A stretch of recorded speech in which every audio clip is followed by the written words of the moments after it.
La humildad es la marca del verdadero cristiano. En los últimos años, la Iglesia Evangélica Hispana ha sido fortalecida por una renovada atención a la sana doctrina y una recuperación de la teología reformada. Me refiero a una teología cuyo propósito es llevarnos a glorificar a Dios y gozar de Él de manera que nuestras vidas contribuyan a la edificación de la Iglesia y el bien de la sociedad. Sin embargo, debemos reconocer un peligro en medio de esta recuperación doctrinal. Tanta información disponible también se convierte en un terreno fértil para las disputas interminables, las vanas palabrerías y el orgullo. Esto es una verdadera mancha para el fortalecimiento de la sana doctrina. Hacia una buena teología. El peligro latente de las discusiones vanas nos recuerda que una teología que no tiene como propósito la aplicación y la práctica no puede ser una buena teología.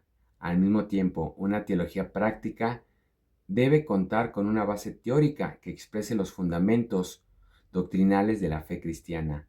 En resumen, una buena teología es siempre teórico-práctica. En este punto necesitamos definir entonces qué es teología. Hay muchas maneras de hacerlo, pero considera esta definición sencilla. La teología es la ciencia de conocer a Dios en Cristo con corazones llenos del Espíritu Santo. Es el arte de vivir sabiamente para la gloria de Dios en el contexto donde nos encontramos. Esto es posible solo porque Cristo vino a vivir y morir para que pecadores como tú y yo podamos gozar de Dios en el poder del Espíritu Santo, hoy y por toda la eternidad. Ese es el Evangelio, lo que el Dios Trino ha hecho, hace y hará por un pueblo compuesto por gente de todas las tribus, lenguas y naciones. Esto debe de ser confesado y celebrado por todos los cristianos. Confesar y celebrar. Es una tremenda alegría ver a distintas iglesias cristianas evangélicas a lo largo de América Latina redescubriendo, confesando y enseñando las verdades bíblicas que han sido expresadas y defendidas a lo largo de la historia de la iglesia. Por ejemplo, es interesante ver cómo la doctrina contenida en el Credo de Nicea es abordada en el ambiente evangélico en libros, artículos y conferencias. Esto es uno de los frutos de este renovado interés. No solo estamos reflexionando sobre la salvación de Dios, sino también sobre el Dios que salva. Dicho de otra manera, la Iglesia Bíblica Hispana no solo confiesa que somos justificados por medio de la fe, sino también que el Dios que nos justifica es el Dios Trino. El Padre es quien envía a su Hijo para vivir, morir, resucitar por nosotros.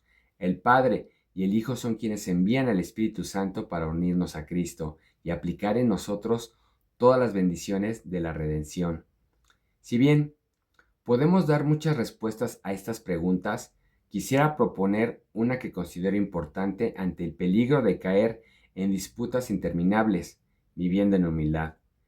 Al inicio mencioné que la teología es teórico-práctica. Pues bien, esa idea no es mía y no es nueva. De hecho, forma parte de la rica tradición reformada. El teólogo holandés Petrus van Maastricht se refería a la teología como la doctrina de vivir para Dios en Cristo, tanto en términos teóricos como prácticos. Para van Maastricht, el estudio de la teología era vital y por lo tanto el conocimiento adquirido no podía quedarse en algo que solo se preocupe por el cerebro y que no penetre el corazón.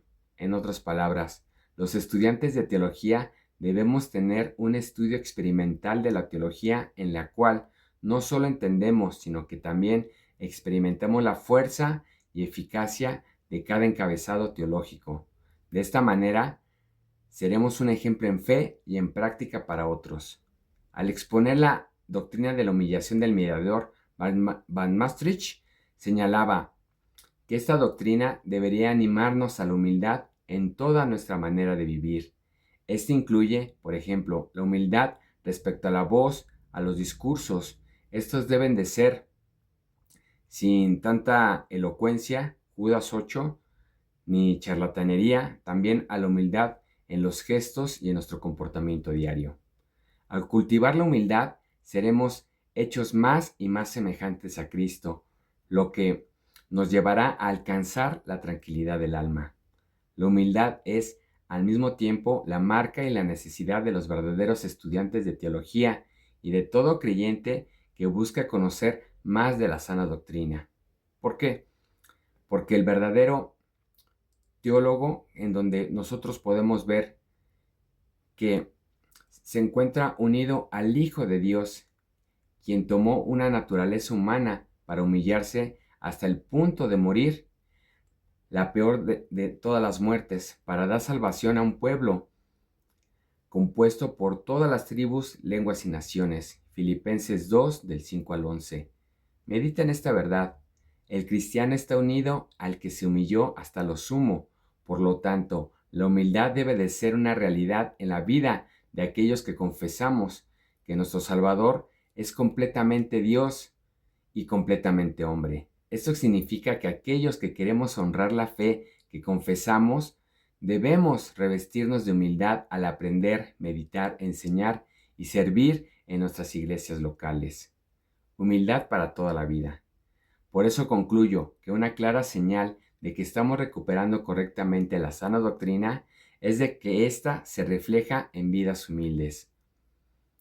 Una cosa es leer sobre la doctrina de la humillación de Cristo y en su encarnación, y otra es que a partir de esta doctrina resolvamos vivir en humildad y en comunión con aquel que se humilló hasta lo sumo. Una cosa es leer sobre lo que significa que Cristo haya sido enviado por el Padre para asumir una naturaleza humana, y otra es que a partir de esto nosotros asumamos la importancia de ser enviados en humildad para ser más discípulos de Cristo por la capacitación del Espíritu Santo. Necesitamos humildad para aprender y enseñar teología, humildad para comunicar teología en diversos medios y plataformas. Necesitamos revestirnos de humildad en todas las áreas de nuestra vida, que sea una virtud presente en nuestros quehaceres diarios, que se refleje en la intención de lo que publicamos en las redes sociales, que la humildad impregne nuestros rostros, actitudes y formas de resolver conflictos en nuestras familias e iglesias. Que la humildad de Cristo nos lleve a vivir en unidad con otros hermanos de otras iglesias y denominaciones que también confiesan y celebran las verdades bíblicas primarias. Déjame terminar con unas palabras de Van Maastricht. No es una verdadera teología y una persona no es un verdadero teólogo.